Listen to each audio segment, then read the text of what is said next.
your written testimony, you discussed RNAV, instrument procedures and such, and said nationwide it's a 4%, about a 4%. For your flights, about 4%. In SeaTac, do you have a percentage? I do not have that percentage with me. It's not, despite greener skies, it isn't 25% even. Oh, yeah? Yeah, it's less than that.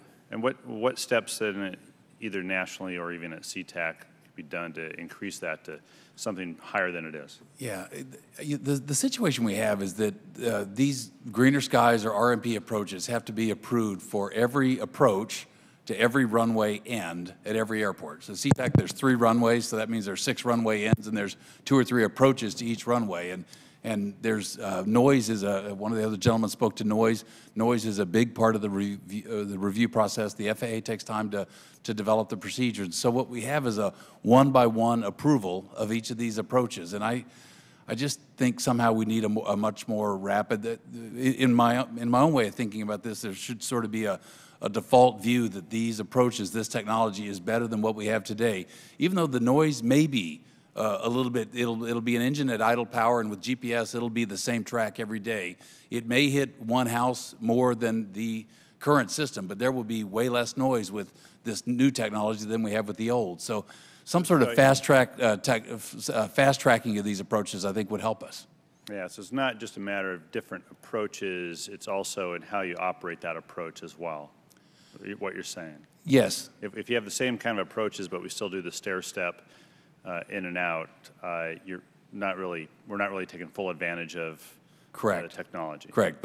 But I think in the perfect world, these approaches are designed so that the airplane at altitude, 38,000 feet, it goes to idle power and it stays there until, you know, maybe a little bit of a true up just at the end before it touches down. Just don't tell your passengers that. Safety is number one above everything else. Yeah, I know. Just flew in yesterday. Ms. Nelson, could you go into a little more detail on flight attendant fatigue and why that's an important issue to you all? Yes, I appreciate that very much. Flight attendant fatigue is something that we have been working on addressing for the last 30 years. The first duty and rest regulations went into place in 1994, and they were essentially a dart thrown at a dartboard just to get something on paper. Then Chairman Norm Mineta suggested that there should be a 10-hour free from duty rest. And the reason for that is what we have seen through the fatigue studies, 7 fatigue studies commissioned by Congress, that show that there needs to be more rest in order to avoid fatigue, if you can imagine. That was the conclusion. And so in order to get that proper rest, because of the duties that have to be completed during that rest time as well, it's important to have the 10 hours rest that's equal with our flight deck counterparts that is now in place.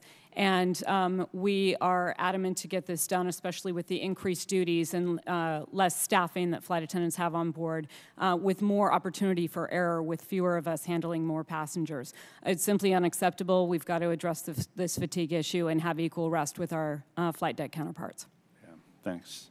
Mr. Heedy, I believe the current administration pulled back a rule from PHMSA on transporting lithium batteries, but I understand you support the ICAO's work to improve the standards for transporting lithium batteries, and you consistently, do you have a consistent pattern about how you transport lithium?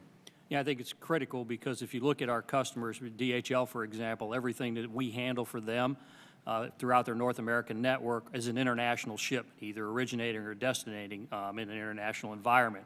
And so if you have a mixed bag of rules and you don't have harmonization of those rules, you have an exposure to a shipment getting into the system without following prescribed procedures, and no one wants to see that happen.